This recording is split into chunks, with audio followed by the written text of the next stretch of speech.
ආයුබෝවන් ඔබ සියලු දෙනාට අද දවසේ අපි නැගෙනහිර පළාත් උපාධිගුරු විභාග පන්තියේ දෙවෙනි දවස ආරම්භ කරන්න සූදානම් වෙන්නේ. අපි දා IQ ප්‍රශ්න පත්‍රයේ නැවැත්තු තැනින් ඊළඟ ප්‍රශ්නෙට කතා කරන යන තමයි සූදානම් වෙන්නේ. මම හිතන්නේ මේ ප්‍රශ්නයෙන් වෙන්න ඕන අපි අද දවසේ ආරම්භ කරන්න තියෙන අද දවසේ පන්ති ආරම්භ කරන්න තියෙන්නේ. එහෙනම් අපි මේ ගැටළු වර්ගය සාකච්ඡා කරමු කොහොමද විසඳගන්නේ කියලා. ඉදා මම ඔයාලට ගැටළු කීපයක්ම කෙටි ක්‍රමාංශයෙන් විසඳන ආකාරය කියලා දුන්නා. හොඳයි. අලුතින් දුම්රිය මගක් සෑදීමේදී දුම්රිය පීලි 6002ක් භාවිතා කෙරේ. පීලි දෙකක් සම්බන්ධ කිරීමට වාමී පතුරු 4ක් අවශ්‍ය නම් අපෙන් අහන්නේ යොදාගත් වාමී පතුරු ගණන කොපමණද කියලා. හරි. අපි බලමු මේ වගේ ගැටලුවක් දුන්නාම අපි කොහොමද විසඳන්නේ කියලා.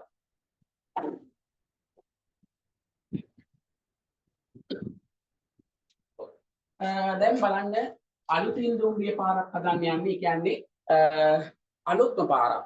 කිසිම පාරකට පරණ පාරකට සම්බන්ධයක් නැහැ. අලුතින්ම පාරක් හදන්න යන්නේ කියලා අපි හිතට ගන්න ඕන.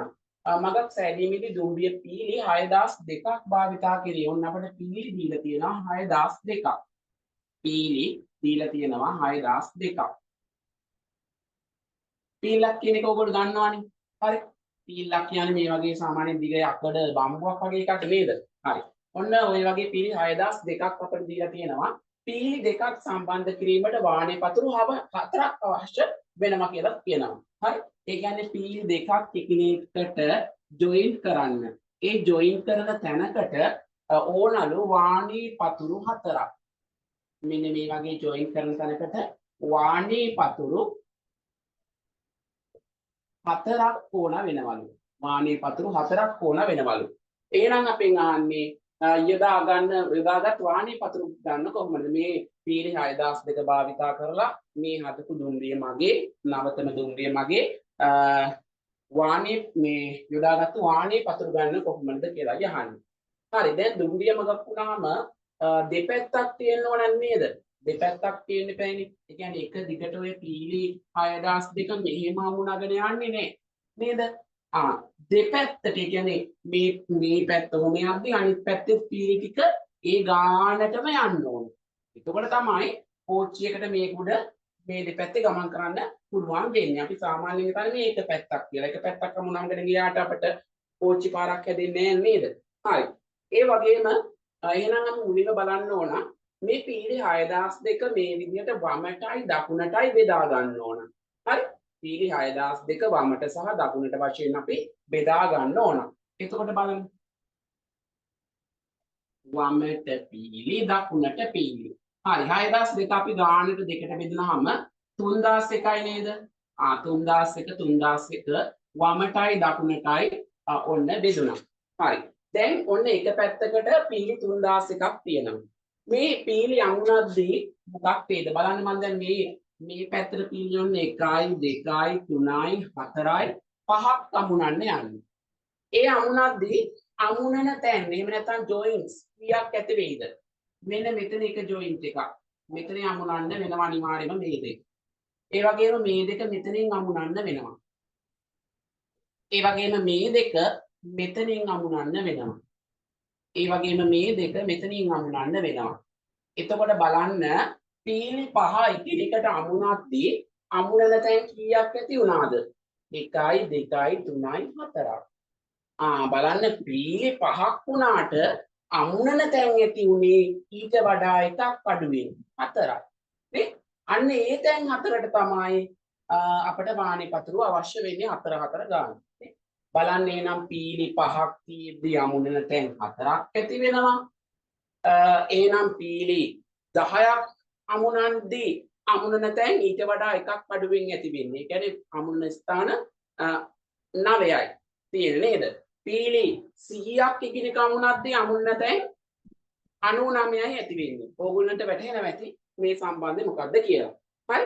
එහෙනම් හැමතිස්සෙම මේ අලුතින් දුම්රිය මගක් ඉදි කරද්දී අමුණන පීලි ගණනට වඩා එකක් අඩුවෙන් හැමතිස්සෙම මොනවාද ඇති වෙන්නේ?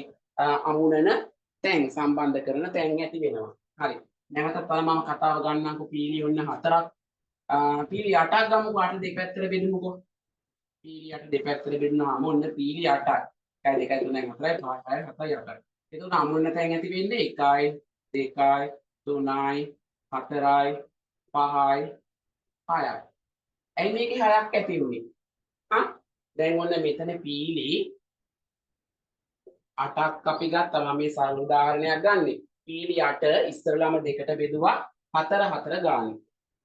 එතකොට මේ 4 මෙහෙම අමුණගෙන යද්දී ඒ 4ෙන් ඒ 4 තියෙද්දී ඒ 4 එකිනෙකට අමුණද්දී අමුණන තැන් සම්බන්ධ කරන තැන් ජොයින්ට්ස් ඇති වෙන්නේ 3යි.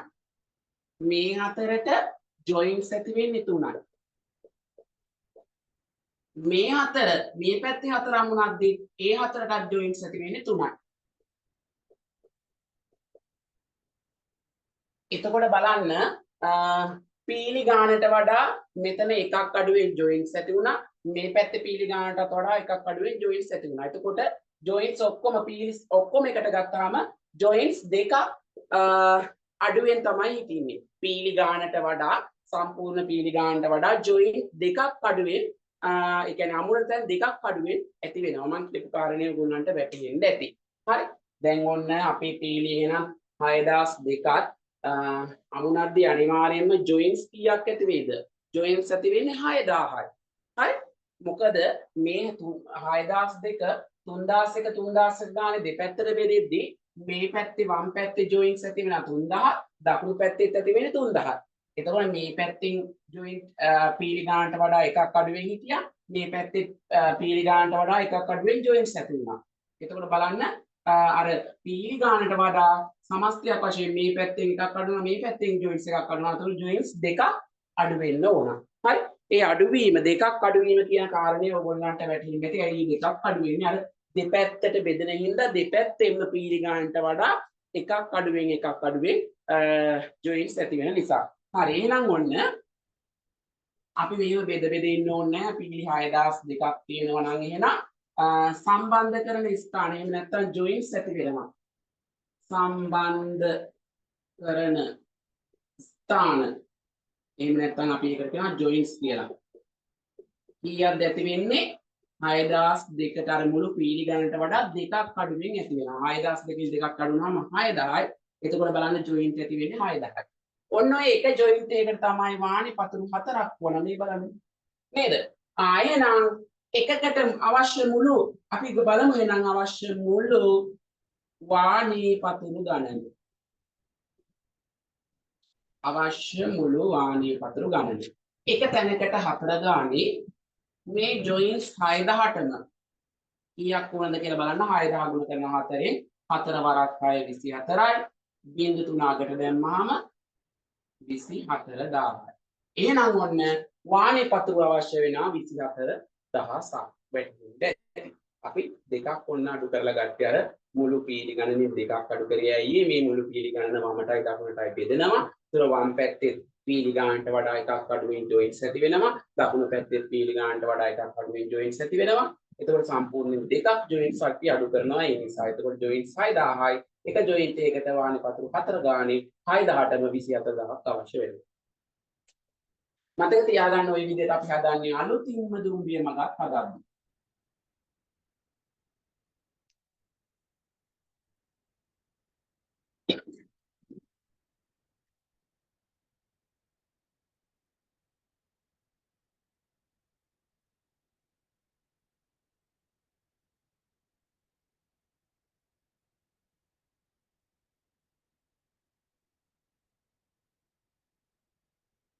අපි ඊළඟ ගැටලුවට යන ඊළඟ ගැටලුවත් ඒ හා මේ විදිහේම ගැටලුවක්. නමුත් ඒකේ පොඩි වෙනසක් තියෙනවා.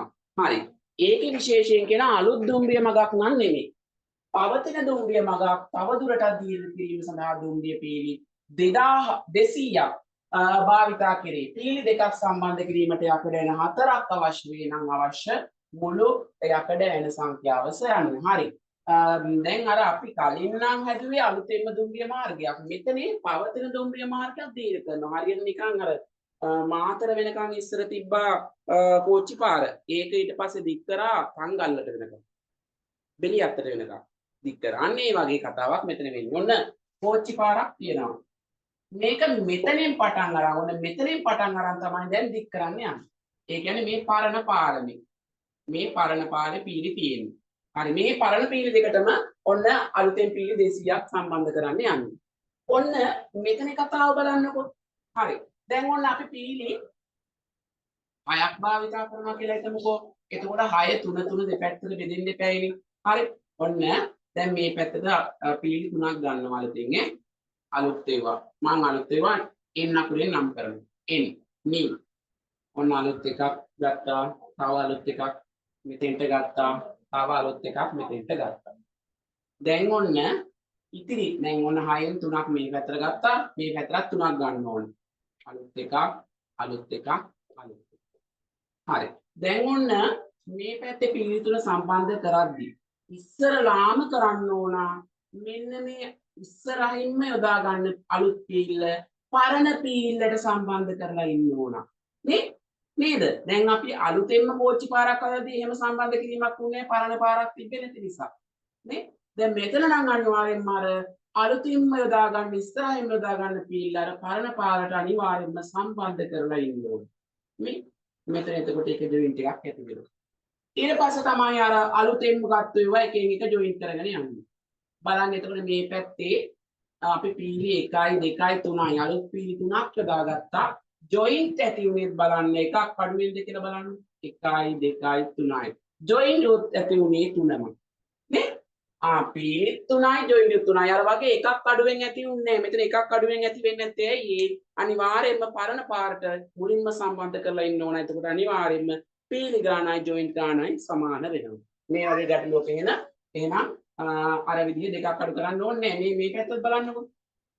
මේ පැත්තෙත් ඔන්න පරණ පාරට සම්බන්ධ කරලා ඉන්නවා. මේ අලුත් දෙක සම්බන්ධ කරනවා. මේ අලුත් දෙක සම්බන්ධ කරනවා. එතකොට මේ පැත්තට උදාගත්තේ අලුත් පීලි 3යි. ජොයින් කරන තැනුත් 3යි. නේ?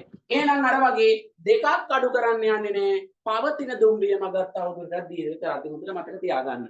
පවතින දුම්රිය මගක් තවදුරටත් දීර්ඝ කරද්දී අර විදිහට අපි දෙකක් අඩු කරන්නේ නැහැ පීලි ගණනින්. පීලි ගණනින් කීයක්වත් අඩු කරන්නේ නැතුව අපි ගන්න ඕන. එහෙනම් ඔන්න පීලි 200යි. පීලි 200 නම් අනිවාර්යෙන්ම ජොයින් කරන තැන ඇති වෙන්නේ 200යි. ජොයින් කරන තැන් ඇති වෙන්නේ 200යි. දෙකක් අඩු වෙන්නේ නැහැ අර වගේ. හරි. ඊට පස්සේ මේ එක ජොයින් කරන තැනකට යන හතරක් ඕන වෙනවා කියන්නේ. එහෙනම් අපි අවශ්‍ය ඇන ගණන හොයමු. අවශ්‍ය ඇන ගණන හොඳයි. ඔන්න එක ජොයින් කරන තැනකට යන හතරක් ඕන. ඒ වගේ තැන් 200ක් ජොයින් කරනවානේ. තැන් 200ටම අවශ්‍ය ගන්න බලන්න 4 200ෙන් ගුණ කරන්න. 4 වරක් 2 8යි. මේ බිඳු දෙක අගට දැම්මා. එතකොට 800ක්. එහෙනම් ඔන්න පවතින දුම්රිය මගක් දීර්ඝ කරද්දී අර විදිහ දෙකක් අඩු වෙන්නේ නැහැ. එහෙනම් ඔන්න මේ ගානේ උත්තරේ 800යි. රෙකෝඩින් එක දානවාද ගෲප් එකට ඒ ගැන නම් හරියටම කියන්න බෑ මොකද රෙකෝඩින් එකක් සම්බන්ධයෙන් මට සම්පූර්ණ වගකීමක් දෙන්න බෑ. දාන්න පුළුවන් වේද බැරි වේද ඒක කියන්න බෑ.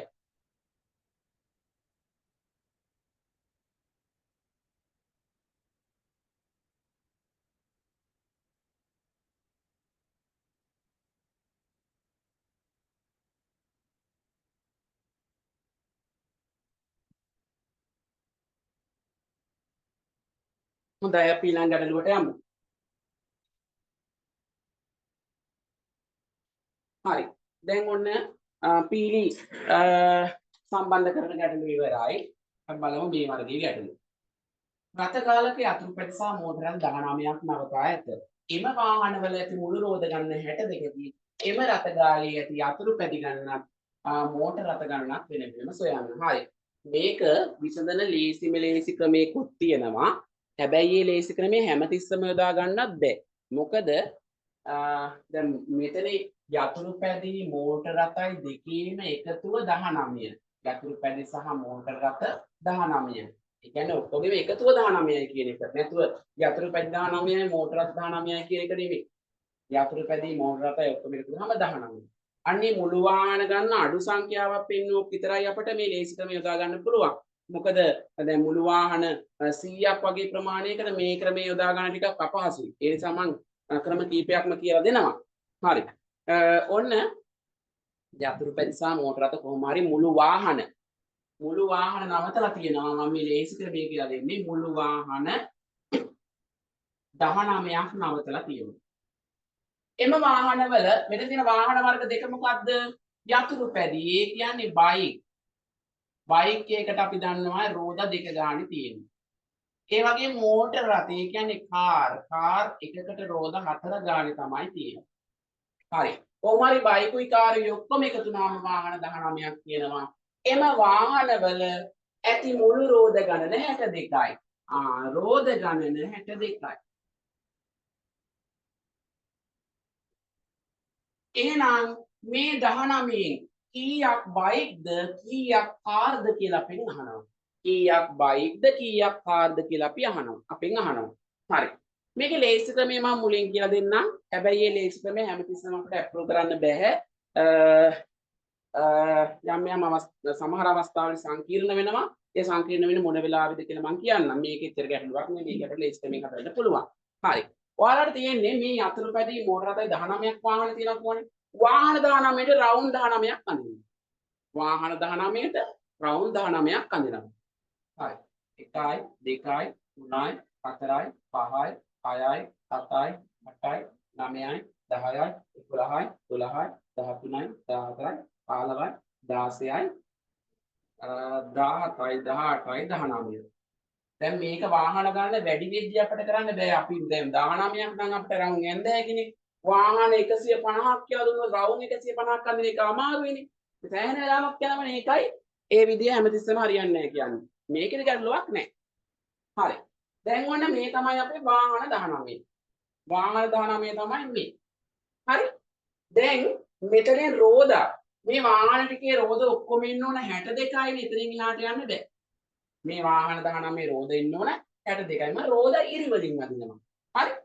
ඉරි වලින් රෝද වම ඇදලා පෙන්නනවා. හරි. දැන් මෙතන අඩුම රෝද ගන්නක් තියෙන බයික් වලනේ දෙක ගානේ තියෙන්නේ නේද? කාර් වලට 4 ගානේ තියෙනවා. අපි අඩුම එකෙන් පටන් ගන්නවා. දෙක ගානේ තියෙන බයික් වලින් පටන් ගන්නවා. හරි. අපි මේ හැම වාහනයකටම රෝද දෙක ගානේ දෙනවා. ඔන්න 1යි 2යි. හරි. රෝද කීයක් දුන්නද? 1යි 2යි. රෝද කීයද දුකරම යන්න පුළුවන් 62 දක්වා විතරයි යන්න පුළුවන්. 3යි 4යි 5යි 6යි 7යි 8යි 9යි 10යි 11යි 12යි 13යි 14යි 15යි 16යි 17යි 18යි 19යි 20යි 21යි 22යි. ඔහොම ගණන් කරන්න ඕනේ නැහැ. දෙක ගානේ ඔහොම දාලා ගිහිල්ලා මෙතෙන්ට අවසන් වෙද්දී රෝද කීයක් එනවද කියලා බලන්න දෙකේ ගුණ කරන්න. මෙතන 19යි තියෙන්නේ. 19 එතකොට හැම එකටම අපි දෙක ගන්න දුන්නේ 19 වරක් 2 38ක්. ඔන්න අපි රෝද 38ක් දැන් බෙදලා දුන්නා. මෙතේ අවසාන වාහනයට වෙනකන්නේ 1යි 2යි ඔහොම ගණන් කරත් මෙතෙන්ට 32යි 38යි එන්නේ. රෝද 38ක් ඔන්න අපි දුන්නේ. හරි? දැන් අපිට රෝද 38යි කියලාද කිව්වේ මේ 19ටම තියෙන රෝද 38යි කියලාද නෑ. 62ක් තියෙනවා කිව්වා. එහෙනම් අපි 62 සම්පූර්ණ වෙනකන් ආපහු මුල ඉඳන් දෙක අදින්න පටන් ගන්නවා. හරි? දැන් අපි 38ක් සම්පූර්ණ කරානේ මේ රෝද තමයි ඉරි වලින් පෙන්නන්නේ. හරි. අපි 38ක් සම්පූර්ණ කරලා ඉවරයි. එහෙනම් ආපහු අපි මේ හැම එකටම උඩිනුත් රෝද ඇඳගෙන යමු. 62කින් එහාට හැබැයි රෝද යන්න බෑ. මෙතෙන්ට 38යි 39යි 40යි 42යි 43යි 44යි 45යි 46යි 47යි 49යි 50යි 51යි 52යි 53යි 54යි 55යි 56යි 57යි 58යි 59යි 60යි 61යි 62කින් නවතින්න ඕනේ. ඇයි අපි 62කින් නැවතුනේ? අපිට මුළු රෝද ගන්න දුන්නේ 62යි කියලා. ඉතින් එහාට අපට අඳින්න බෑ. දැන් අපි රෝද ගත්තේ මේ ඉරි කියලානේ. එහෙනම් ඔය රෝද 4ක් තියෙන වාහන අනිවාර්යයෙන්ම මොනවාද? කාර් කියලා අපිට නිගමනය කරන්න පුළුවන්. එහෙම නේද? අපිට රෝද 4ක් තියෙනවා කීයක් ආවද? 1යි 2යි 3යි 4යි 5යි 6යි 7යි 8යි 9යි 10යි 11යි 12යි. එහෙනම් කාර් තියෙනවා මේ රත ගාලේ 12. මේ රෝද දෙක රෝද අපි ඉරිවලින් පෙන්නුම් කරේ. රෝද දෙක දෙක ගාන ආවොත් ඒවා මොනවද? බයි. කීයක් තියෙනවද කියලා බලමු. 1 2 3 4යි 5යි 6යි 7යි. බයි 7යි. ඔන්න ඔක තමයි ලේසි ක්‍රමය. මේකෙදි ලොකු ගැටලුවක් වුණේ නැහැ. ඇයි ඒ අපට වාහන 19ක් වගේ සංඛ්‍යාවක් දුන්නේ. හරි. වාහන 19ක් වගේ සංඛ්‍යාවක් දුන්න නිසා එච්චර ගැටලුවක් නැහැ. හැබැයි මුළු වාහන ගණන ටිකක් වැඩි වෙද්දී මේ ක්‍රමය සංකීර්ණ වෙනවා. ඒක නිසා මම විකල්ප වශයෙන් තවත් ක්‍රමයක් කියලා දෙනවා.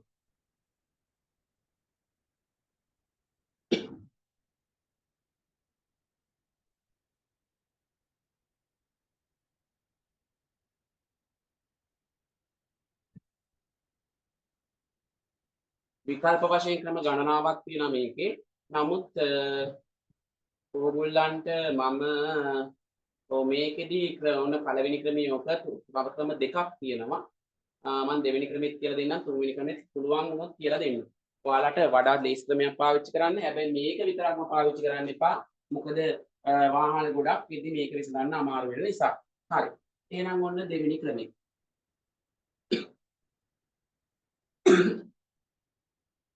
දෙවෙනි ක්‍රමේ තමයි දැන් අපිට කිව්වේ වාහන මුළු වාහන 19යි රෝද ඒ වගේ රෝද 62යි කියලා කිව්වොත්.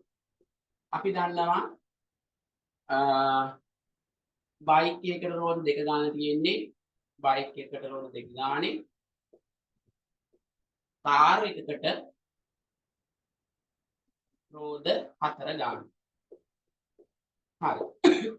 අපි අර දැන් කලිනුත් අපි අර රෝද අඳින්න පටන් ගත්තේ දෙක ගාන. අන්න ඒ වගේ දෙක ගානේ මෙන්න මේ 19ටම කියන රෝද ගාන බලනවා. වාහන 19ටම රෝද කීයක් කීද කියලා බලනවා. හරි. දෙක ගානේ අපි මතකයිනේ රවුම් හැම රවුමකටම දෙක ගානේ බෙදුවා. හරි. දෙක ගානේ බෙදලා මදි වුණාමනේ 38ක් ආපු නිසානේ අපි ආපහු මුලින් ඉඳන් ආපහු දෙක ගානේ බෙදාගෙන නේ. අන්න ඒ නිසා මුලින්ම අපි දෙක ගානේ මෙන්න මේ 19ටම තියෙන රෝද ගාන බලන්න. හරි. රෝද දෙක බැගින් බෙදූ විට අරකම මේ ලියලා කරන එකයි කරන්නේ. ඇඳින එක වෙනුවට රෝද දෙක බැගින් බෙදූ විට දෙක ගානේ වාහන 19ට වෙනවා රෝද 38ක්. හැබැයි රෝද 38ක් තියෙනවා කියලා නෙමෙයි අපිට කිව්වේ. රෝද 62ක් තියෙනවා කියලා අපිට කිව්වේ. එහෙනම් අපි බලමු අර මදි රෝද කොච්චරක් තියෙනවද කියලා. හරි. 62 රෝද මුළු රෝද ගණන සම්පූර්ණ වීමට මදි රෝද ගණන මුළු රෝද ගණන සම්පූර්ණ වෙන්න තව කීයක් මදිද කියලා බලමු. මුළු රෝද ගණන සම්පූර්ණ වෙන්න 62ක් එන්න ඕන. හරි. හැබැයි රෝද 38යි අපට ආවේ. දෙක බැගින් බෙදද්දී එහෙනම් 38ක් අඩු කරනවා. හරි. 12න් දෙකක් අඩු නම් 4යි. 5න් 3ක් අඩු කරාම 2යි. ඒක රෝද 24ක් ඉතුරු වෙනවා. හරි. ඒ රෝද 24 ඒ ඉතුරු වෙන රෝද 24 ආපහු උඩ ඉඳන් දෙක ගානේ බෙදලා යනවනේ නේ. බෙදලා ඉවර බෙදලා දෙක ගානේ බෙදලා ඉද්දී ඒ ඉවර වෙන තැන දක්වා තියෙනවා කාර් නේද? එහෙනම් මේ 22 ආපහු දෙකට බෙදනවා. හරි. එතකොට අපිට කෙලින්ම කාර් ගණන එනවා. රෝද 4 වාහන ගණන කාර් ගණන. 24 නැවත මේ රෝද 24 නැවත බෙදනවා දෙක ගාන. එහෙම වුණාම අපිට රවුම් කීයකට බෙදන්න පුළුවන්ද? රවුම් 12කට නැවත දෙක ගාන දෙන්න පුළුවන්. එහෙනම් ඒ රවුම් 12න් පෙන්වු කරන්නේ කාර් ගණන. හරි. ඒ රවුම් 12න් පෙන්වු කරන්නේ කාර් ගණන. ඒ රවුම් 12ට රෝද 4 ගාන ඉන්නවා. හරි. එහෙනම් ඉතිරිව ඔක්කොම බයි. දැන් අපිට බයික් ගාන හොයන්න මුළු වාහන දන්නවනේ 19යි කියලා 19න් අඩු කරනවා. අපි හොයාගත්තු කාර් 12 ඒක 7ක් බයික් වල. ගැටෙන්නේ නැදනේ අරකම රූපේ අඳින්න නැතුව අපි මේ ලියන විදිහට ලියාගෙන කරපු එකයි කරේ. තේරුම් නැත්තම් මැසේජ් එකක් දාන්න. අරකම රෝද අඳින්න නැතුව දැන් අපිට හැමතිස්සෙම රෝද අඳින එක සංකීර්ණයිනේ. රෝද ගොඩාක් ආවොත් නේද? වාහන ගොඩාක් ආවොත් මුලින්ම අපි දෙක බැගින් රෝද වාහන 19ටම රෝද දුන්නා. එතකොට දෙවරක් 19 38ක් ආවා. හැබැයි මුළු රෝද 62ක් තියෙනවා. 62 සම්පූර්ණ වෙන තව රෝද 24ක් මදි කියලා එව්වා. ඒ රෝද 24 දෙක දෙක ගානේ ආයෙ බෙදාගෙන ඉදි වාහන 12කට බෙදලා දෙන්න පුළුවන් වුණා. එතකොට වාහන 12කට රෝද 4 ගානේ එනවා. එතකොට ඒ 4 ගානේ ආපු 12 තමයි කාර් වෙන්නේ.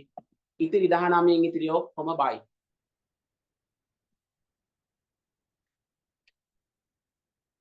මෙතන ඔයාලට පේන්නේ නැති වෙයි සමහර විට. මෙතන ලයිට් එක වැදිලා 64න් නෑ 62න් අපි කීයදලු කරේ 38ක් අඩු කරා. එතකොට 24 වෙයි.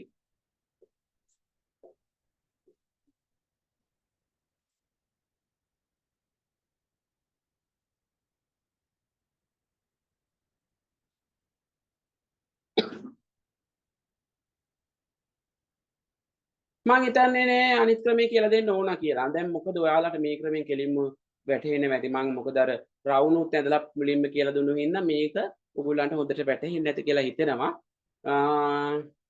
ආය අනිත් ක්‍රමයේ උනේ අනිත් ක්‍රමයක ටිකක් සංකීර්ණයි. අපි යමු ඊළඟ ගැටලුවට.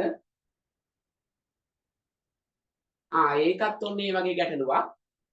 ඒ වගේ ගැටලුවක්. දැන් මේකේ ඔන්න සත්තු දීලා තමයි කියන්නේ. දැන් වාහනවල රෝද වගේම සත්තුන්ගේ කකුල් තියෙනවනේ. ඔය සත්තුන්ගේ කකුල් සම්බන්ධ කරලත් මේ වගේ ගණන් එන්න පුළුවන්. හොඳයි මේ වගේ තව ගණනක් ආපු එක.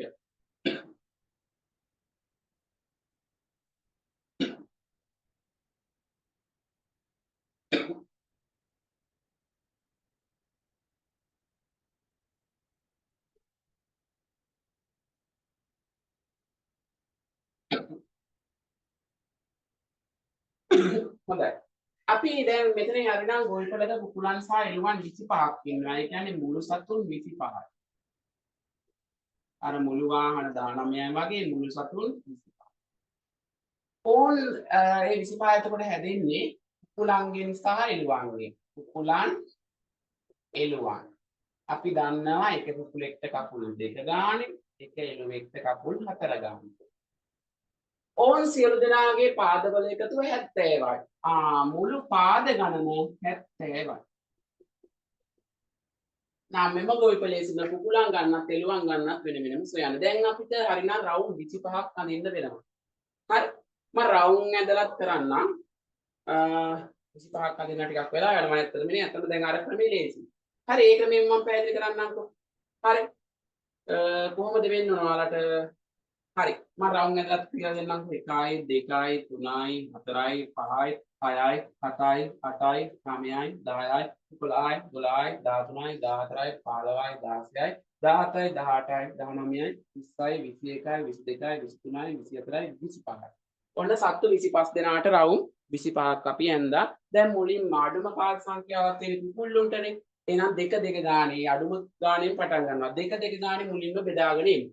දෙක දෙක ගානේ මේ සත්තු 25 දෙනාටම බෙදාගෙන එද්දි අවසාන වෙද්දී කකුල් කීයක් ඒද මේ 25 දෙනා අවසන් වෙද්දී?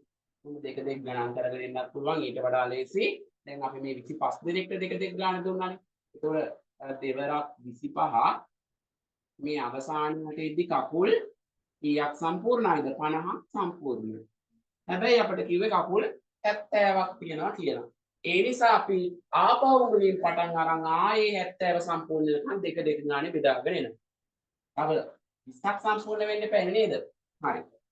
එක 20ක් සම්පූර්ණ වෙන්න ඕන ආපහු දැන් 50යි 52යි 57යි 56යි 57යි 60යි 62යි 64යි 66යි 68යි 70යි.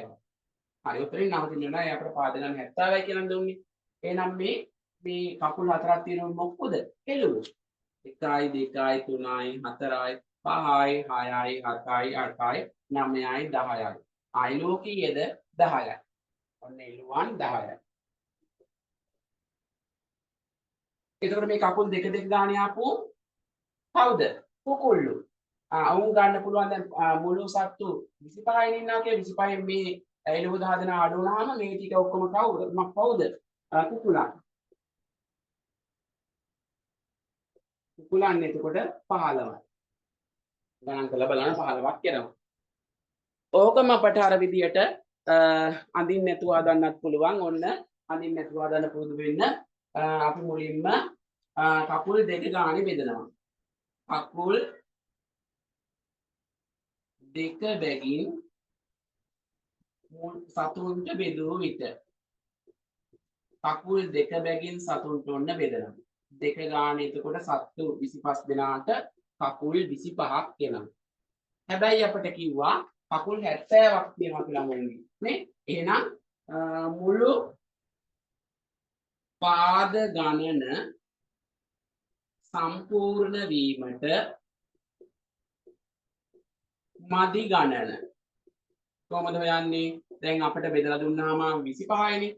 සෝරි දෙවරක් 25 50යිනේ ආවේ. නමුත් පාද 70ක් තියෙනවා කියලා කිව්වා.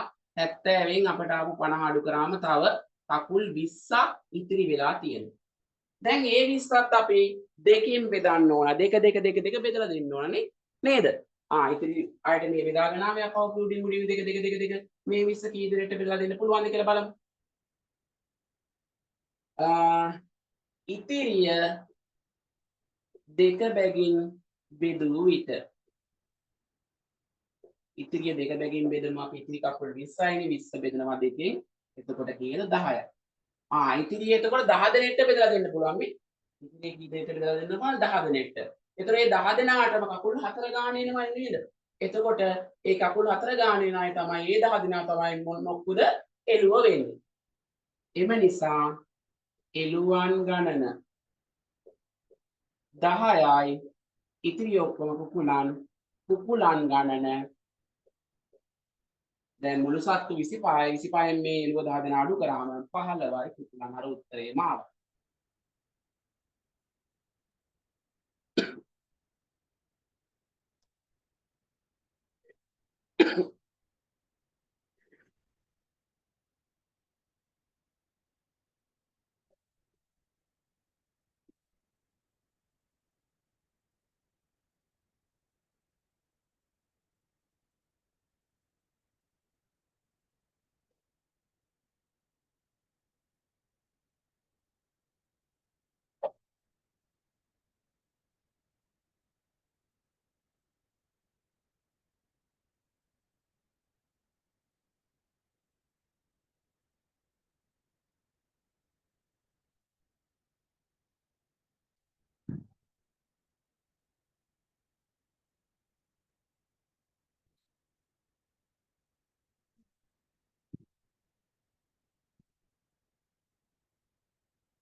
ඊළඟ ගැටලුව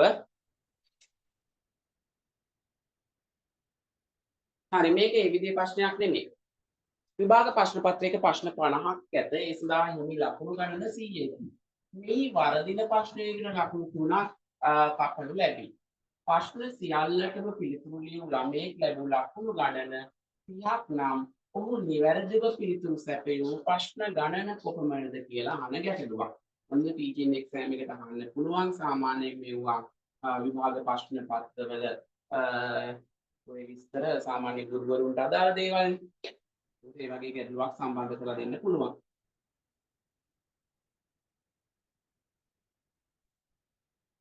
හරි. ඔන්න මේ විභාග ප්‍රශ්න පත්‍රයේ ප්‍රශ්න 50ක් තියෙනවා.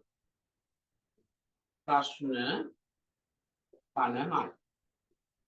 හරි. ඒ සඳහා හිමි ලකුණු ගණන 100. මේ ප්‍රශ්න 50ට ලකුණු 100ක් හම්බ වෙනවා. ඒ කොහොමද?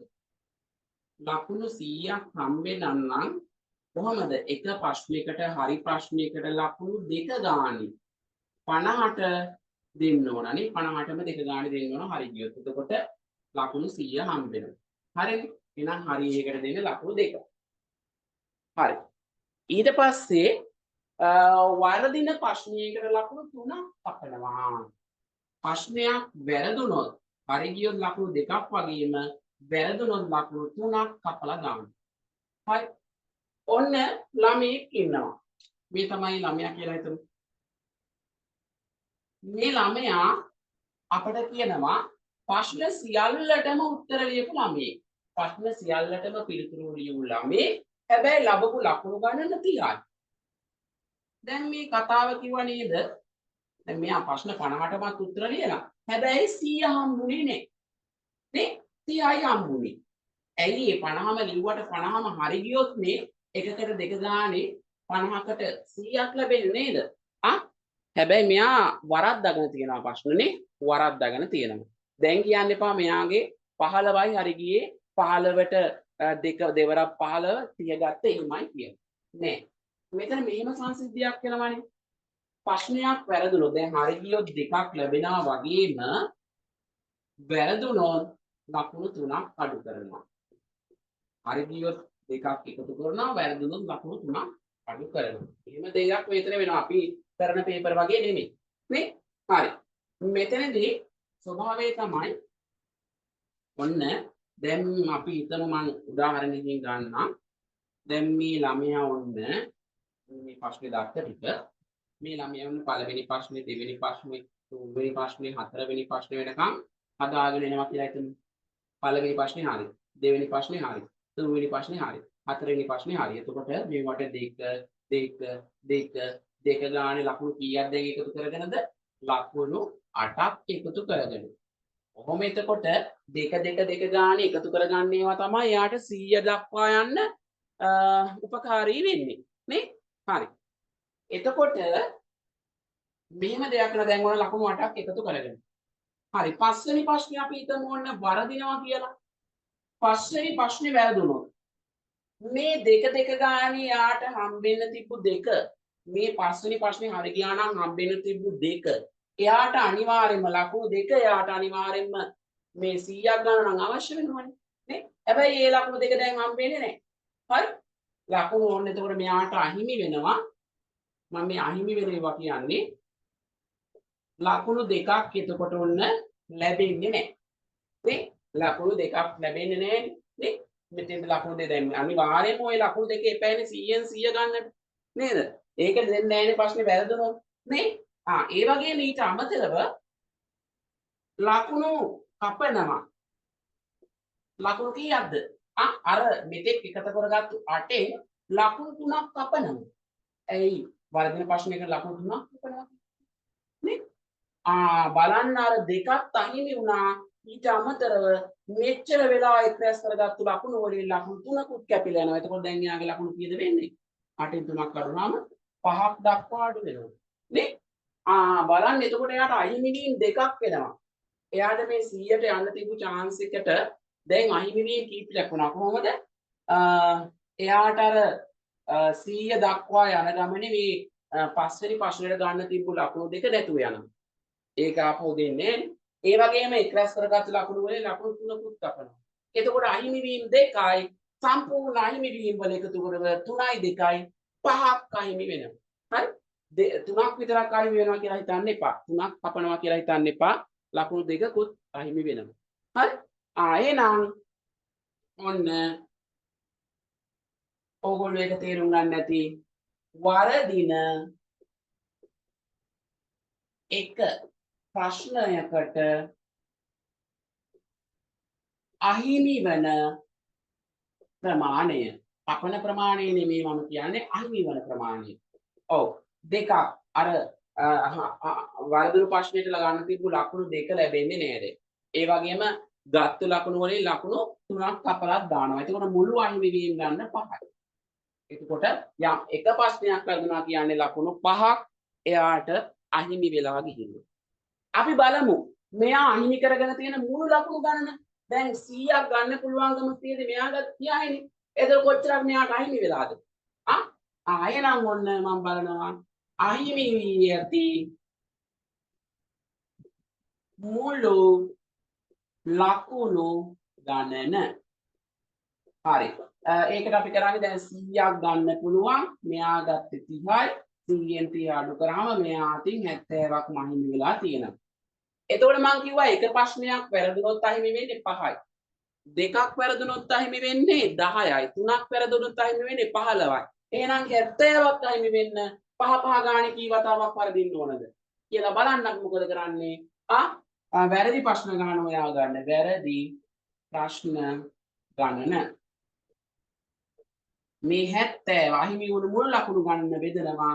එක ප්‍රශ්නයක් වැරදුනොත් අහිමි වෙන්නේ 5යිනේ. 5න් බෙදනවා. 75න් බෙදුනම 14යි. එහෙනම් මෙතන වැරදි ප්‍රශ්න ගණන 17. නමුත් අපෙන් ඇහුවෙන්නේ නිවැරදි පිළිතුරු සැපයූ ප්‍රශ්න ගණන. මුළු ප්‍රශ්න 15යි 15න් 14ක් වරද්දාගත්තා කියන්නේ 15න් වැරදි 14 අඩු කරොත් ඉතින් ඔක්කොම නිවැරදි ඒවා වෙනවා. එහෙනම් නිවැරදි ප්‍රශ්න ගණන. නිවැරදි ප්‍රශ්න ගණන. මොකද අපි කරන්නේ මුළු ප්‍රශ්න ගන්න 50යි 50න් වැරදි ප්‍රශ්න 14 අයින් කළාම ප්‍රශ්න 36ක් එනවා 36ක් හරියට. එහෙනම් මේ ළමයා ප්‍රශ්න 36කටම හරියට උත්තර ලියලා. හරි? වැඩේ කියන්නේ මෙයා 14ක් වරද්දාගත්තු නිසා ඒ 14ටම 3 3 ගානේ කැපුණා. 14ටම ඒ වගේම 2 2 ගානේ අහිමි වෙලක් ගියා. එතකොට ඔක්කොම ලකුණු 70ක් අයින් වුණා. එහෙනම් නිවැරදි ප්‍රශ්න ගන්න 36ක්.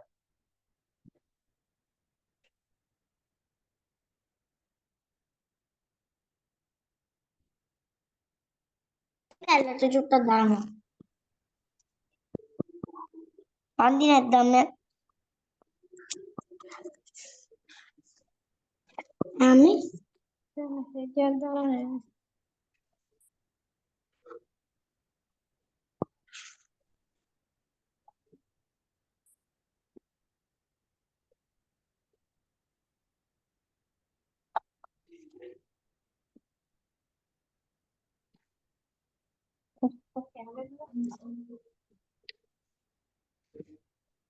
යමු මොමු වතුර දාලා වතුර දාලා තමයි යනවා ඒක පොසෑල් වතුර දාන්නේ ඈ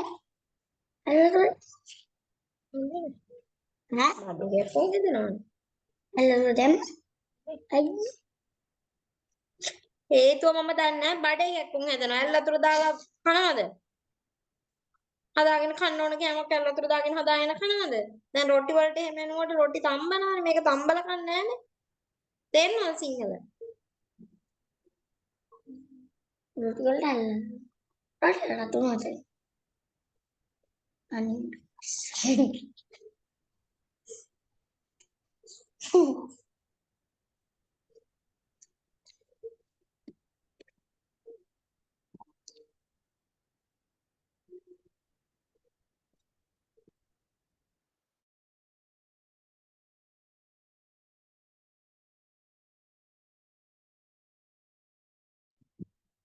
හොඳයි. ඊළඟ ප්‍රශ්නෙට යමු. හරි. කොඩි වැලක කොඩි එල්ල ඇත්තේ පිළිවෙලින් රතු සුදු කහ සහ නිල් පැහැති කොඩි වශයෙන් මෙම කොඩි වැලේ පිළිවෙලින් 43 වෙනි කොඩියේ වර්ණය කුමක්ද කියලා අහනවා. මේක එච්චර අමාරු ගැටළු වර්ගයක් නෙමෙයි. ලේසි කෙටි ක්‍රමයක් තියෙනවා. ඒකෙන් විසඳන්න පුළුවන්. මුලින්ම මම ගැටළුවේ ස්වභාවය ඔයගොල්ලන්ට පැහැදිලි කරලා ඉන්නවා.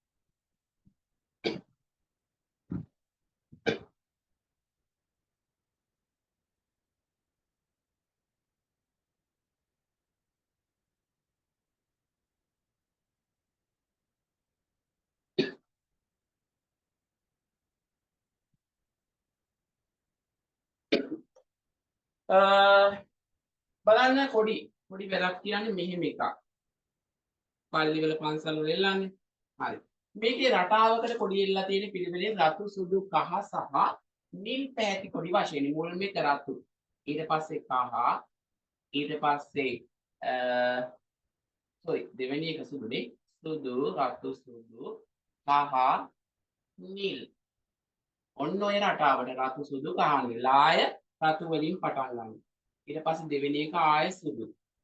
ආය ඊට පස්සේ කහ හොම මේ රටාව දිගටම යනවා. එහෙනම් අපෙන් අහන්නේ මෙන්න මේ කොඩි වැලේ දැන් මේක පළවෙනි කොඩිය දෙවෙනි කොඩිය තුන්වෙනි කොඩිය හතරවෙනි කොඩිය පස්වෙනි කොඩිය හයවෙනි කොඩිය හත්වෙනි කොඩිය ඔය විදිහට දිගට ඉඳලා තියෙද්දී අපෙන් අහන්නේ 43 වෙනි කොඩියේ පාඩ. මේක කොඩි 43ක් ඇදලා ලියාගෙන ගියත් හරි ඉතින්. හැබැයි ඒක වෙලා යන වැඩක් නේ. ඉතින් දේශි ක්‍රමයක් තියෙනවා ඒක කියලා දෙන්නම්. ඔයාලට තියෙන්නේ අනික දැන් කොඩි 43ක් නම් අදින එක එච්චර ලොකු අමාරුවක් නැති වුණාට කොඩි 100ක් 150ක් වගේ දුන්නත් අඳින්න අමාරු වෙන්නේ. හරි. මේ ක්‍රමය තමයි මේක. දැන් මේකේ තියෙන රටාව මොකද්ද? රටාවේ තියෙන පාටවල් ටික අපි ලියා ගන්න. මොනවාද පාටවල් ටික? රතු තියෙනවා. සුදු තියෙනවා. කහ තියෙනවා ඊළඟට. පිළිවෙලින් ලියා ගන්නවා. ඒ තියෙන පිළිවෙල තමයි. ඊට පස්සේ නිල් තියෙනවා. ඕකමනේ දිගින් දිගට කන්ටිනියු වෙවි යන්නේ නේද? හරි. දැන් මේවට අපි අංක දෙනවා. මේක 1 රතු 1 සුදු 2 නිල් කහ 3. හැබැයි අවසානයකට අවසාන අංකෙ දෙන්නේ නැහැ. ඒකට හැමතිස්සෙම දෙන්නේ බිංදුව කියලා. හරි. අවසානයකට අපි හැමතිස්සෙම දෙන්නේ බිංදුව කියලා. පාට 4ක් තිබ්බොත් එතකොට 4 වෙනි එක තමයි බිංදුව. පාට 5ක් තිබ්බොත් කෝකද බිංදුව? 1 2 3 4 දාලා 5 වෙනි පාට බිංදුව. පාට 10ක් තිබ්බොත් 1 2 3 4 ආදී වශයෙන් 9ටම දාලා 10 වෙනි පාට තමයි බිංදුව කියලා දාන්නේ. හරි. එහෙමයි කරන්න ඕන. හරි. දැන් අපිට හොයන්න කිව්වේ 43 වෙනි කුඩියේ පාටද? 43 බෙදනවා අපිට දීලා තියෙන පාට ගණන. පාට 4ක් මේ රටාවට දුන්නා නේද? එහෙනම් 4ෙන් බෙදන්න. 4ට 1යි 4යි 0යි 3යි 3ට නෑ 0යි 0යි ඉතිරි 3. හරි. මෙන්න මේ ඉතිරි ගාන තමයි අපිට අතිශය වැදගත් වෙන්නේ. මේ උත්තරේ වැරදුනම මේ ඉතිරි ගාන හරිනම් හරියට එනවා. හරි. ඉතිරි ගාන 3 නම් අපි 3 කියලා අංක කරගත්තේ මොන පාටද? කහ පාට. එහෙම නේද මේ? කහ පාටෙන් 3 කියලා අංක කරගත්තේ. එහෙනම් කහ පාට තමයි 43 වෙනි කොඩියේ පාට වෙන්නේ.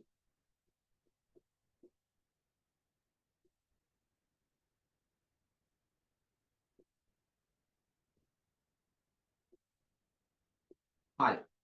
එතකොට මෙතන බිඳුවක් ඉතුරු වුණා නම් එතකොට නිල් පාට තමයි කොඩිය පාට වෙන්නේ. හරි. ඔන්න ඕකයි ක්‍රමය එතකොට. මේ විදිහට අපි රටාවේ තියෙන පාට ටික අංක කරගන්න ඕන.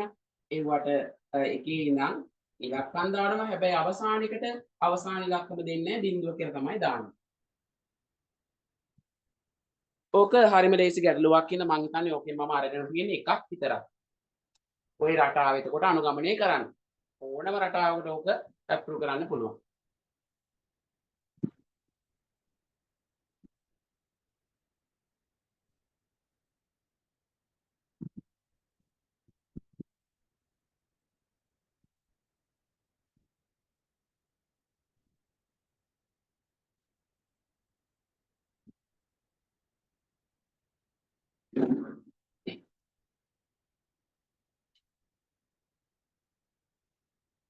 හොඳයි. ඊළඟ ගානට යමු. බල්බයක බල්බ 58ක් ඇත. මුලින්ම ඇත්තේ සුදු බල්බයකි. රතු බල්බ 4කට පසු නැවත සුදු බල්බයක් ඇත. මෙහි ඇති රතු හා සුදු බල්බ ගණන වෙන වෙනම සොයන්න. ඒකත් රටාවක් තමයි. හැබැයි අහන්නේ මේ විදිහ ආකාරයෙන් නෙමෙයි.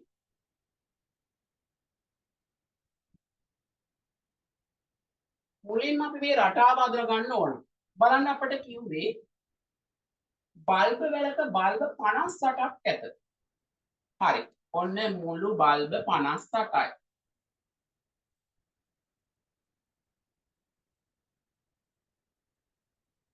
හරි. මුලින්ම ඇත්තේ සුදු බල්බයකි. ඔන්න මේ බල්බ වැලේ මුලින්ම තියෙන්නේ සුදු බල්බයක්. සුදු. ඊට පස්සේ කියනවා රතු බල්බ 4කට පසු. රතු බල්බ 4කට පස්සේ. රතු බල්බ 4ක් අනිත්.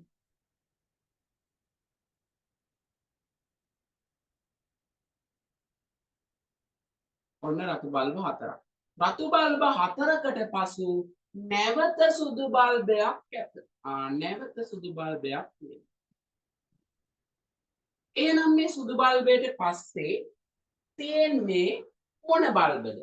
බලන්න හිතන්න රටාව පොඩ්ඩක්. දැන් සුදු බල්බයකට පස්සේ රතු බල්බ 4ක් තිබිලා තමයි ආයෙ සුදු බල්බයක් ආවේ. ඒ සුදු බල්බයට පස්සේ ආයෙ රතු බල්බ 4ක් නෙමෙයිද රටාව? ඒක නේද රටාව. අපි ප්‍රශ්නේ කියලා එහෙම අවබෝධ කරගන්න ඕන. ආයෙ එහෙනම් තියෙන්නේ රතු බල්බ 4ක්.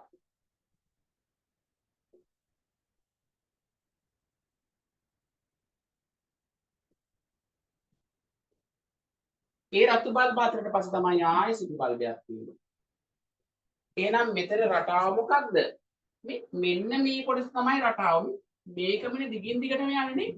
මේ ගිහිල්ලා තියෙන්නේ සුදු බල්බයයි සුදු එකයි සුදු එකයි රතු 4යි. ඔන්න ඕක තමයි රටාව. එතකොට සෑම පහෙන් පහටම බල්බ පහක් ගත්තොත් මේ සෑම පහෙන් පහටම සුදු එකයි රතු හතරයි. මේ පහෙත් බලන්න සුදු එකයි රතු හතරයි. එහෙනම් මේ හතරයි එකයි ඔක්කොම බල්බ පහයිනේ නේ. බල්බ පහයි මේ සෑම බල්බ පහේ ගොඩකින්ම මුලින් තියෙනවා සුදු එකක් ඊට පස්සේ රතු හතරක් තියෙනවා මේ. තේරුණා නේද? හරි. එහෙනම් පහෙන් පාට තමයි රටාව යන්නේ. පහෙන් පාට තමයි රටාව යන්නේ. දැන් අපිට කියවනේ මුළු බල්බ 58ක් තියෙනවා කියලා. එහෙනම් අපි මේ දිගට තියෙන 58ම මේ විදිහට පහෙන් පහට බෙදනවා. හරි? පහෙන් පහට බෙදනවා. හරි. අපි 58 බෙදමු එහෙනම් මුළු බල්බ 58 බෙදමු. පහේ ගොඩවල් වලට මේ විදිහට. 5ට 1යි 5යි 0යි 8ටත් 1යි 5ක් 1 5යි ඉතිරි 3යි. හරි බලන්න එතකොට මෙන්න මේ වගේ අපිට කොටු කරන්න පුළුවන් පහේ ගොඩවල් කීයක් එනවද? 11ක් එනවා මේ බල්බ 58 තුල. හරි? එතකොට සෑම මේ වගේම ගොඩක සුදු බල්බයක් තියෙනවනේ. එහෙනම් අපිට දැන් සුදු බල්බ ගන්න හොයාගන්න පුළුවන්. සුදු බල්බ ගණන. දැන් සෑම පහේ ගොඩකම සුදු බල්බ එක ගානේ මේ ගොඩවල් 11ක් තියෙනවා කියවනේ 11ටම එක්වරක් 11 සුදු බල්බ 11ක්. ඒ වගේම රතු බල්බ ගන්න ඕනෙමු. රතු බල්බ ගණන. සෑම පහේ ගොඩකම බලන්න මෙන්න මේ පහේ ගොඩ. රතු බල්බ 4ක් තියෙනවානේ. රතු බල්බ 4 ගානේ මේ පහේ ගොඩවල් 11ක් තියෙනවා කියවනේ 11ටම රතු බල්බ 44ක් තියෙනවා. හැබැයි ওই දෙක නෙමෙයි උත්තරේ. දැන් බලන්න මෙතන පහේ ගොඩවල් ගානට ආවේ නෑනේ නේද? පහේ ගොඩවල් ගානට ආවේ නෑ. පහේ ගොඩවල් 11කට විතරයි අපි වැළුවේ. හරි? තව බල්බ 3ක් ඉතුරු වෙනවා. ඒ කියලා කියන්නේ දැන් 55 වෙනි බල්බේ දක්වා අපට පහේ ගොඩවල් මේ විදිහට හදාගෙන යන්න පුළුවන්. හරි? හැබැයි බල්බ 58ක් තියෙනවනේ. ඒ 58 මෙන්න මෙහෙම. දැන් මේක තමයි ඔන්න 55 වෙනි බල්බේ. මේක 56. ඔන්න 56 වෙනි එක ආපහු සුදු වලින් පටන් ගන්නවා. 57 වෙනි එක රතු. 58 වෙනි එක අවසාන එකත් රතු. එතනින් එහාට බල්බ නැහැ. හරි? මේ 55 වෙනි බල්බේ ඒක පහේ ගොඩකට සෙට් වෙනවා. මේ තුන පහේ ගොඩක් හදන්න බෑ. ඒ තුන ඉතුරු වෙනවා. නේ? එතකොට 56 වෙනි බල්බය ආපහු සුදු, 57 වෙනි එක රතු, 58 වෙනි එක රතු. එතනින් එහා බල්බ එන්නේ නැහැ. එතකොට අපි මේ 55 වෙනකල් තියෙන බල්බ 55 වෙනි බල්බේ දක්වා තියෙන ගොඩවල් 11 තියෙන සුදු බල්බ ගණනයි රතු බල්බ ගණන විතරයි බැලුවේ. තව පහේ ගොඩක් හදන්න බැරිව අන්තිමේටම තියෙනවා නේද බල්බ තුනක්. ඒ තුන ගැන අපි ඔළුවට ගන්නවා. එතකොට ඒ තුනේ සුදු බල්බ එකක් තියෙනවා. ඒ නිසා මේ සුදු බල්බ 11ට තව එකක් එකතු වෙනවා. එතකොට සුදු බල්බ 12ක් වෙනවා. ඒ වගේම අර ඉතුරු වුණු බල්බ තුනේ ඊළඟ දෙකම රතු පාට දෙකක්. එතකොට රතු පාට ගොඩට තව බල්බ දෙකක් එකතු වෙනවා. එතකොට රතු බල්බ 46ක් වෙනවා. එහෙනම් ඔන්න ඕමයි මුළු බල්බ 57 හැදුවා.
හරි අතින් අත දීමේ ගැටලු නෙමෙයි ලිපි මාරු කර ගැනීම ගැටලුනේ. ලිපි වෙසක් පාට් පත් සුබ පැතුම් පත් වගේ දේවල් මාරු කර ගැනීමේ ගැටලු තමයි තියෙන්නේ. මේක වැච්චර අමාරු ගැටලු නෙමෙයි.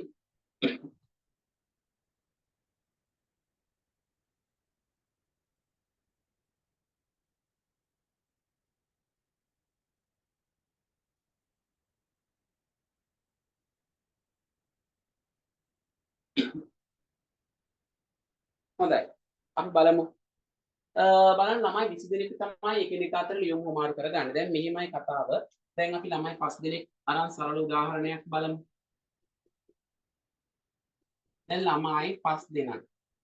එතකොට මේ 5 දෙනා එකිනෙකා අතර ලිපි හුමාරු කරගත්තොත් හැම කෙනාටම එක ළමයෙක් ලියුමක් දුන්නොත් මෙයා මෙයාට දෙන්න ඕන ලියුමක්, මෙයා මෙයාට දෙන්න ඕන, මෙයාට මෙයාටත් දෙන්න ඕන, මෙයාටත් දෙන්න ඕන.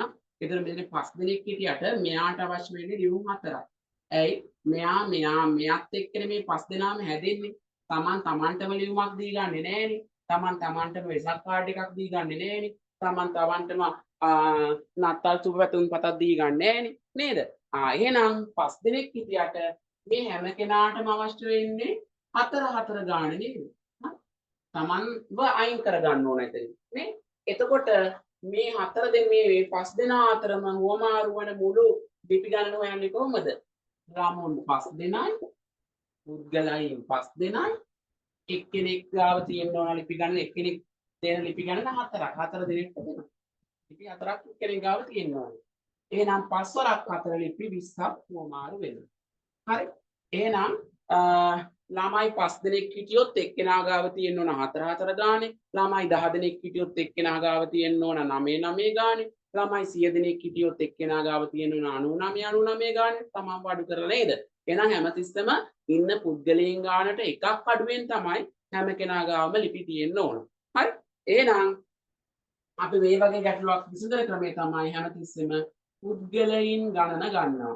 ඒ ගැටලුවේ ඉන්න පුද්ගලයන් ගණන ගන්නවා හැමතිස්සෙම මේක ගුණ කරන්න ඕන ඊට එකක් අඩු සංඛ්‍යාවෙන්. හරි දැන් එහෙනම් මේ ගැටලුව බලන්න. ළමයින් 20 දෙනෙක් තමයි ඉන්නේ. එකිනෙකා අතර ලියුම් හුමාරු කරගත්තාලු යාලා. එලෙස ඔවුන් සියලු දෙනා හුමාරු කරගන්නා ලද මුළු ලියුම් ප්‍රමාණය අහනවා. එහෙනම් ළමයි පුද්ගලයන් ගණන 20යි. ඊට එකක් අඩු සංඛ්‍යාව වෙන්නේ 19. 19න් ගුණ කරමු. හරි දෙවරක් 19 කීයද 38යි මේ බිංදුව අගට දැම්මා 380යි එහෙනම් මෙයාලා අතර හොමාරු වෙලා තියෙන මුළු ලිපි ප්‍රමාණය 380යි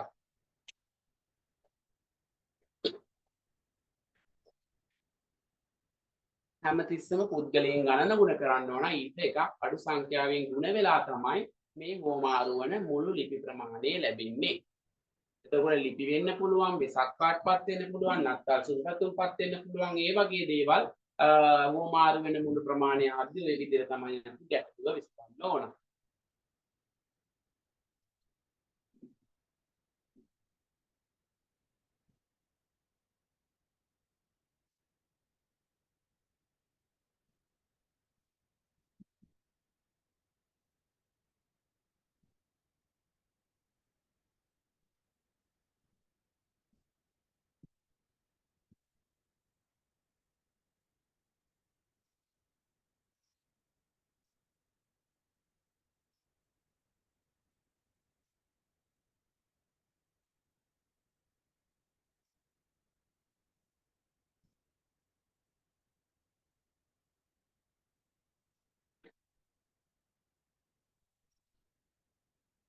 හරි. දැන් මේ විදිහම ගැටලුවක් නමුත් පොඩ්ඩක් මේකේ වෙනස් විදිහේ ප්‍රශ්නයක් තමයි අහන්නේ.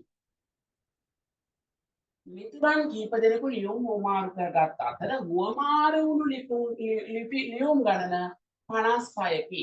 සෑම මිතුරෙක්ම ලියුම් එක බැගින් අනෙක් මිතුරන්ට දුන්නේ නම් මිතුරන් කී දෙනෙක් ලියුම් හුවමාරු කරගෙන තිබේද? හරි. දැන් මෙතන ලියුම් 56ක් හුවමාරු වෙලා තියෙනවා. කට්ටිය ඔක්කොම අතර ලිපි ගණන හුවමාරු වෙලා තියෙන්නේ 56යි. ඒ කියන්නේ අර ගැටලුවේ කලින් ගැටලුවේ අවසාන උත්තරේ දීලා තියෙනවා. එහෙනම් අපි හොයන් යන්න ඕන මොනවාද මෙතන මිතුරන් කී දෙනෙක් හිටියද කියන එකයි අපි හොයාගෙන යන්න ඕන. හරි? දැන් අපි හැමතිස්සෙම දැන් කලින් ගැටලුවේදී හෙව්වේ මිතුරන් ගණන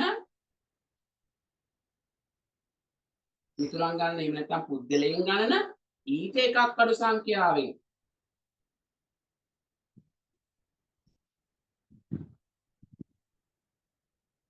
ගුණ කරලා තමයි හුවමාරු වුණු මුළු ගණන හොයාගත්තේ. හරි? ඊට එකක් අඩු සංඛ්‍යාවෙන් ගුණ කරලා තමයි අපේ හුවමාරු වුණු මුළු ලිපි ගණන හොයාගත්තේ. එතකොට මේ දෙකම හැමතිස්සෙම එක ළඟ තියෙන සංඛ්‍යා දෙකක්. මිතුරන් ගණන 7ක් නම් ඊට එකක් අඩු සංඛ්‍යාව 6. මිතුරන් ගණන 10ක් නම් ඊට එකක් අඩු සංඛ්‍යාව 9. මිතුරන් ගණන 11ක් නම් ඊට අඩු සංඛ්‍යාව 10යි. හරි? හැමතිස්සෙම මේ එක ළඟ තියෙන සංඛ්‍යා දෙකක් ගුණ වෙලා තමයි මෙන්න මේ හුවමාරු වෙන ලිපි ගණන ලැබෙන්නේ. හැමතිස්සෙම එක ළඟ තියෙන සංඛ්‍යා දෙකක් ගුණ වෙලා තමයි මෙන්න මේ හුවමාරු වෙලා තියෙන ලිපි ගණන ලැබිලා තියෙන්නේ. එහෙනම් අපි බලන්න ඕන කොහොමද මේ 56 එක ළඟ තියෙන සංඛ්‍යා දෙකක් ගුණ වෙලා හැදෙන්නේ කියලා.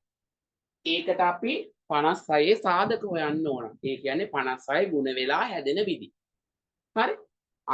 එක්වරක් නම් 56 වෙන්නේ 56ම. දෙවරක් නම් 28 56යි.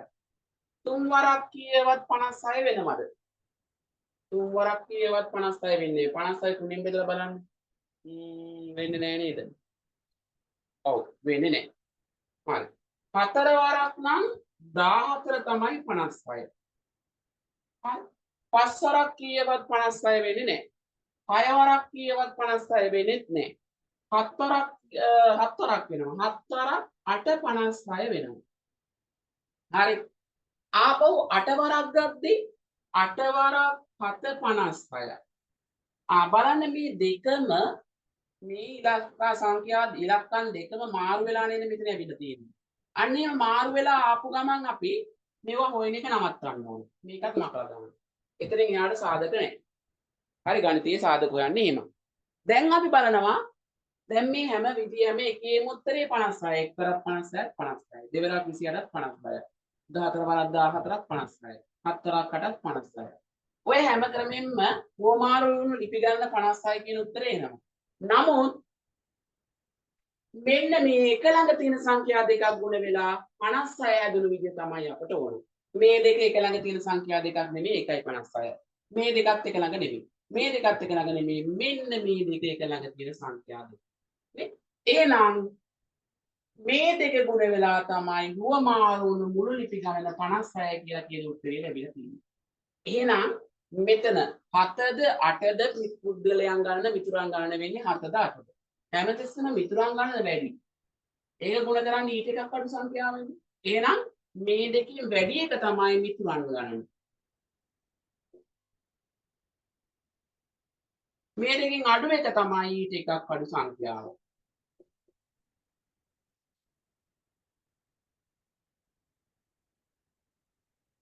හරි. එහෙනම් අපෙන් ඇහුවේ මිතුරන් ගන්න කීයද කියලා. එහෙනම් මිතුරන් ගන්න වෙන්නේ 8යි. එම නිසා මිතුරන් ගණන 8යි. තේරුම් ගන්න පුළුවන් වෙන්නේ ඇති.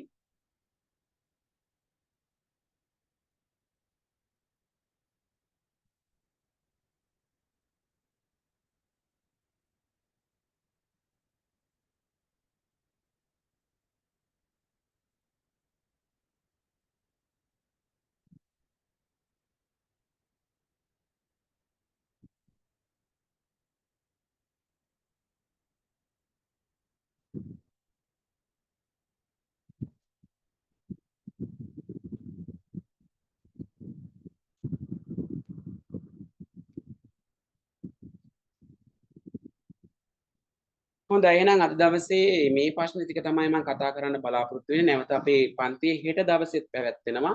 මම හෙට දවසෙත් ඔයගොල්ලන්ට ගණිත ගැටලු වටිනා කියන මේ IQ ගණිත ගැටලු කියලා දෙන්නම්. අපි මේ IQ මම පැක් කියලා තමයි මේ ටියුට් හඳුලා දෙන්නේ. IQ පැක් එක තමයි ඔයගොල්ලන්ට ලබා දෙන්නේ. IQ ටියුට් එක. IQ ටියුට් තව 2 3 4 5 6 කියලා ඉදිරියට තියෙනවා. රූප සහන් ගැටලු වර්ග තියෙනවා. මීට වඩා ලෙවල් එක වැඩි ගැටලු තියෙනවා.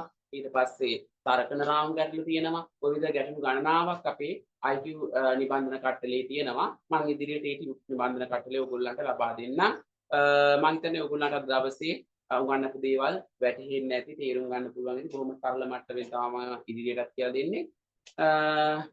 එහෙනම් පුංචි කමෙන්ට් එකක් WhatsApp group එකට දාන්න අනිත් අයටත් දැනගන්න. එහෙනම් අද පන්තිය විතරින් අවසන් කරමු. සියලු දෙනාටම සුබ ප්‍රාප්තිය.